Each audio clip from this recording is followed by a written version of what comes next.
अब आ जाए सेल्स की 10 बड़ी गलतियां जो हम करते हैं। अगर इन गलतियों को ना करें तो कामयाबी ज्यादा रफ्तार से हासिल कर सकते हैं। 10 बड़ी गलतियां क्या हैं? पहली, एक ना को, एक इनकार को मुस्तकिल इनकार समझ लेना। एक शख्स ने आपको ना की, आपने कहा कि ये बंदा ही नहीं ठीक, ये बंदा नेगेटिव है, जिस तरह के आमतौर पर बातें समझते हैं। ऐसा नहीं है। हो सकता है उसके हालात ठीक नहीं है, पैसे नहीं है, टाइम नहीं है, समझ नहीं आ रही, विजन क्लियर नहीं, कई बातें हो सकती है ना। जिस तरह मैंने आपको 20 आइडियाज मेथड में कहा था कि आज जो आपने टेक्निक इस्तेमाल की, इसे 4 हफ्ते बाद, 6 हफ्ते बाद दोबारा करेंगे, क्योंकि आप इंप्रूव हो चुके होंगे। बिल्कुल ऐसे ही वो क्लाइंट भी जिसने आज ना किया है, हो सकता है महीने के बाद, 15 दिन के बाद उसका स्टेटस, मेंटल स्टेटस जो है वो चेंज हो गया हो। पॉसिबल है कि नहीं? तो अगर आप एक ना को सुनने के बाद उस बंदे को दोबारा कभी राब्ता नहीं करते तो ये बहुत बड़ी गलती है, क्योंकि इंसान में मुसलसल तब्दीलियां आती हैं, उन्हें मुसलसल टच करना है। दूसरी गलती करते हैं, प्रोडक्ट नॉलेज में इजाफा नहीं करना। हम समझते हैं कि उसे ये बता देंगे कि प्रोडक्ट है, वो कहेगा कैसी है, हम कहेंगे बहुत अच्छी है, तो प्रोडक्ट सेल हो जाएगी। जब तक प्रोडक्ट उसके मसाइल का हल नहीं करेगी, प्रोडक्ट सेल नहीं होगी। तो प्रोडक्ट नॉलेज में मुसलसल इजाफा करना बहुत जरूरी है।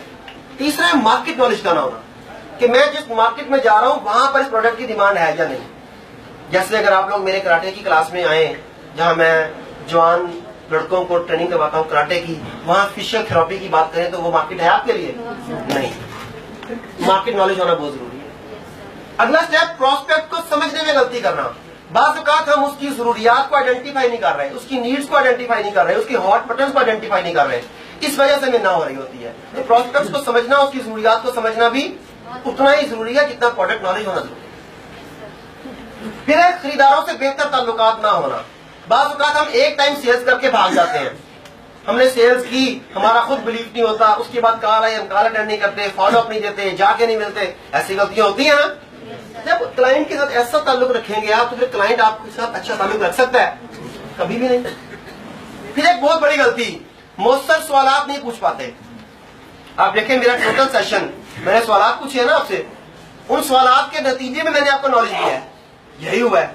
तो अगर हमारे पास सवालात पूछने का हुनर हो तो हम क्लाइंट के मुंह से उसकी जरूरियात को बुलवा सकते हैं। आपको ये सीखना होगा। अगर आज तक नहीं सीखा तो वेट मत करें, मैं रिकमेंड करता हूं 2 प्रोग्राम है। एक प्रोग्राम उसका नाम है art of prospecting and objection handling. Prospect को मिलना कैसे है, जो उसने ऑब्जेक्शंस करने हैं, उन ऑब्जेक्शन को दूर कैसे करना है, उसकी वीडियो अवेलेबल है। वीडियो ले, देखें और आज के बाद एक नई जिंदगी शुरू करें।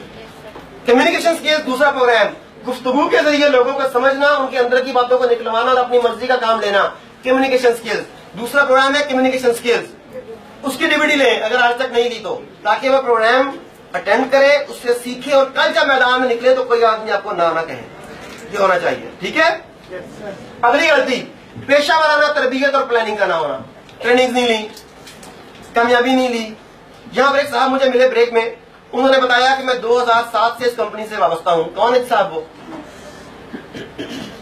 ब्रेक में मुझे मिले, उन्होंने कहा मैं 2007 से वाबस्ता हूं, कामयाबी नहीं हो सकी, लेकिन 6 माह से मैंने आपकी ट्रेनिंग को अटेंड करना शुरू किया और हर माह में आपकी ट्रेनिंग अटेंड करता हूं और 6 माह में मेरी प्रोग्रेस उतनी है जितनी गुज़िश्ता 5 सालों में नहीं की। रीजन क्या है? मेरी ट्रेनिंग रीजन नहीं है, रीजन है पेशा वाराना तरबियत। मैं कराऊं या कोई और करवाए, ट्रेनिंग तो ट्रेनिंग है ना। जब आप पेशा वाराना ट्रेनिंग लेंगे, पेशा वाराना तरबियत के बाद अगला स्टेप है फरोख्त के बाद, क्लाइंट को ज्वाइन करवाने के बाद या प्रोडक्ट देने के बाद हम लोग बाज़ औक़ात आफ्टर सेल सर्विस नहीं देते या कस्टमर केयर नहीं करते। अब आफ्टर सेल सर्विसेज प्रोवाइड करना, उन्हें फॉलो अप देना, उन्हें मोटिवेट करना, उन्हें बैकअप करना, ये किसकी जिम्मेदारी है? हमारी। जो लोग ये काम नहीं करते वह बहुत बड़ी गलती करते हैं। उस क्लाइंट को जो अपने साथ मिला चुके हैं वो डेड हो जाता है। आप लोगों के देखने की टीमों में डेड लोगों की तादाद ज्यादा नहीं है। डेड लोग इसलिए है कि हम उसके बाद ज्वाइन करवाने के बाद, प्रोडक्ट देने के बाद, सिस्टम देने के बाद हम आफ्टर सेल सर्विसेज प्रोवाइड नहीं कर रहे। तो आफ्टर सेल सर्विसेज भी उतनी ही इंपॉर्टेंट है जितना प्लानिंग इंपॉर्टेंट है। अगला स्टेप, अपनी सेल्स टीम के साथ बेहतर रवैया ना होना। आप में से हर शख्स के साथ सेल्स टीम है, किसी के साथ 2 लोगों की, किसी के साथ 200 लोगों की, किसी की 2000 की, किसी की 20,000 की, यूं ही है ना। अच्छा, जो लोग समझते हैं कि क्योंकि अब मैं इस रैंक पर आ गया, यहाँ तक पहुंच गया, अब ये लोग काम कर रहे हैं, मुझे जाऊं ना जाऊं, मिलूं ना मिलूं, मुझे क्या फर्क पड़ता है। कुछ लोगों की गर्दन में सरिया भी आ जाता है ना, जिसमें कुदरत का असूल है कि जो चीज अकड़ती है वो टूट जाती है। यस सर, सही बात है। जो जितना फ्लेक्सिबल रहता है उतना ही जीता है। Yes sir. जब बच्चा पैदा होता है, देखिए वो इतना ज्यादा फ्लेक्सिबल है कि जितना मर्जी उसका हाथ मोड़ लो, टांग मोड़ लो, पता ही नहीं चलता। यही है ना। Yes sir. जैसे जैसे बच्चा बड़ा होता जाता है, आप कहते हैं जवान हो रहा है वगैरह वगैरह, उसके जिस्म की लचक खत्म होती जाती है। ऐसे ही है ना। Yes sir. फिर बंदा बूढ़ा हो जाता है, फिर वो जिससे झुका नहीं आता, वो रुकू नहीं कर पा रहा, सजदा नहीं कर पा रहा, बैठा नहीं जा रहा, वो कहता है कि भाई कमर में दर्द कर रहा है, मैं झुक नहीं सकता। ये मसले आते हैं ना, लचक और खत्म हो जाती है। फिर जब बंदा मर जाता है तो फिर बिल्कुल अकड़ जाता है। तो जितनी ज्यादा फ्लेक्सिबिलिटी आपके अंदर, मेंटल या फिजिकल, उतने ज्यादा आप अलाइव हैं, और जितने ज्यादा आप अकड़े हुए हैं उतना मौत के करीब है। सही बात है। तो अकड़े हुए ना रहा करें। Yes sir. सेल्स टीम के साथ बेहतरीन रवैया। पसंद नहीं है। और एक बहुत कॉमन गलती हम सबका, एक इज्तिमाई अलमिया जो पूरे पाकिस्तान का है, हम टाइम की वैल्यू को नहीं समझते। Yes sir. टाइम मैनेजमेंट का पुख्ता हूं। मेरे पास, आपके पास दुनिया के सबसे कामयाब या सबसे नाकाम शख्स के पास अल्लाह ताला ने जो वक्त का अतिया दिया है, जो वक्त का गिफ्ट दिया, वो यकसा है। हर एक का दिन 24 घंटे का है, हर एक का घंटा 60 मिनट का है, हर एक का मिनट 60 सेकंड का है। ऐसे ही है ना। Yes, sir. लेकिन कामयाब शख्स इसे किसी और तरह से इस्तेमाल कर रहा होता है, नाकाम शख्स किसी और तरह से इस्तेमाल कर रहा होता है। कुछ लोग गैर जरूरी एक्टिविटीज में अपना बहुत सारा टाइम जाया कर देते हैं। Yes sir. कुछ लोग अपने हर लम्हे को प्रोडक्टिव बनाते हैं। Yes sir. तो जो लोग अपने टाइम को बेहतर तौर पर मैनेज करते हैं, वो बेहतर रिजल्ट्स देते यस सर।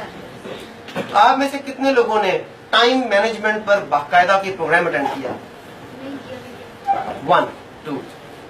टाइम मैनेजमेंट पर बुक्स किस किसने पढ़ी हैं, वीडियोस किस किसने देखी हैं? देख रहे हैं कितना इंपॉर्टेंट है ये। टाइम इतना इंपॉर्टेंट है कि टाइम जिंदगी है। जब कोई शख्स मर जाता है ना, तो हम कहते हैं कि यार बचपन में मर गया, 10 साल उसकी उम्र थी, बड़ा जवान था, 30 साल की उम्र में मर गया, भाई बड़ी भरपूर जिंदगी पाई, 80 साल की उम्र में फौत हुआ। ऐसी बातें करते हैं ना। उस आदमी ने जितने भी सांस लिए, जितना अरसा वो इस दुनिया में रहा, हम उसे कैलकुलेट करते हैं टाइम में कैलकुलेट करते हैं। तो टाइम जिंदगी हुआ। तो जो लोग टाइम को जाया करते हैं, वो किसे जाया करते हैं? जिंदगी को जाया करते हैं। तो बराए करम, अगर आप लोगों ने टाइम मैनेजमेंट नहीं सीखी तो टाइम मैनेजमेंट सीखें। Yes sir. अच्छा, ये सारी चीजें जो मैंने आपको बताई, पीछे की तमाम चीजें कुछ आपको आती हैं, कुछ चीजें आपको सीखनी है, यही है ना। इम्प्रूवमेंट का सफर कभी नहीं रुकता। इसके लिए ये करना होगा कि सीखने का अमल मुसलसल जारी रखें। प्रॉफेट मोहम्मद सल्लल्लाहु अलैहि वसल्लम से मंसूब एक रवायत में है, खसारे में है वो शख्स जिसका आज गुजरे हुए कल से बेहतर नहीं। Yes sir. वो यही है कि अपने आप को बेहतर बनाया कि नहीं, अपनी पर्सनैलिटी को, अपने किरदार को, अपनी शख्सियत को मुसलसल बेहतर बनाना है। वो जो कहते हैं कि माँ की गोद से लेकर कब्र तक इल्म हासिल करो, वो यही कहते हैं ना कि सीखने का अमल मुसलसल जारी रखें। Yes sir. वैसे भी कहा जाता है कि only readers become sales leaders. जो सेल्स की फील्ड के लीडर बनना चाहते हैं, बड़े बड़े कमीशन, बड़े बड़े बोनस कमाना चाहते हैं, उन्हें मुसलसल सीखना होगा। कितने लोग सीखने के अमल से कटे हुए हैं? काफी अरसे से किताब नहीं खरीदी जिन्होंने, कोई डीवीडी नहीं खरीदी, काफी सारे लोग हैं। तो जो आज से पहले था वो तो आज से पहले था। अगर आज हमें अपनी गलती का एहसास हो जाए, उसे रिकवर कर लेना चाहिए ना। कर लेना चाहिए। एक बात बताएं, एक शख्स पढ़ा लिखा है, सच्ची बात करनी है, एक शख्स पढ़ा लिखा है, ग्रेजुएशन की है, मास्टर्स की है, जितना भी पढ़ा हुआ है, वो पढ़ा लिखा है मगर पढ़ नहीं रहा। पढ़ा लिखा है, 16 साल इन्वेस्ट किए हैं, अब नहीं पढ़ता। और एक शख्स पढ़ नहीं सकता, वो इसलिए नहीं पढ़ता। दोनों में ज्यादा बुरा कौन है? पढ़ा लिखा है और नहीं पढ़ा लिखा फिर भी नहीं पढ़ता, 16 साल लगाने के बाद भी नहीं पढ़ता। तो खुदारा ऐसे ना बने कि आपने कई साल, किसी ने 10 साल, किसी ने 12, किसी ने 15, किसी ने 20 साल पढ़ने पर लगा दिए और अब नहीं। वो जो चीज सीखने पर आपने 20 साल लगा दिए, अब उसे क्यों भुला दिया आपने? तो आज के बाद अपने आप से, किसी से नहीं, अपने आप से कमिटमेंट करें कि मैं सीखने का अमल हर हाल में जारी रखूंगा। और सीखनी वो चीजें हैं जो आपके कैरियर से, आपके प्रोफेशन से, आपके मकसद से मुताल्लिक है। मार्केट में बेशुमार चीजें मिलेंगी ना आपको, मगर हर चीज हम नहीं पढ़ सकते, हर चीज नहीं सीख सकते। सीखना वो होगा जो हमारे टॉपिक से, हमारे मकसद से, हमारे गोल से, हमारे प्रोफेशन से रिलेटेड है। कुछ चीजें यहाँ मिल जाएंगी, कुछ चीजें मार्केट में तलाश करें, फिर भी नहीं मिलती, मुझसे मशवरा करें, मुझसे पूछें और कुछ बताएं जो लेना है। मुझे बताएं कि हमने ये सारा मटेरियल जो आपका सारा स्टडी कर ली है, और बताएं क्या करूं, मैं और आगे जाना चाहता हूं। जितना ज्यादा पढ़ेंगे, जितना ज्यादा सीखेंगे, उतना ज्यादा कमाएंगे।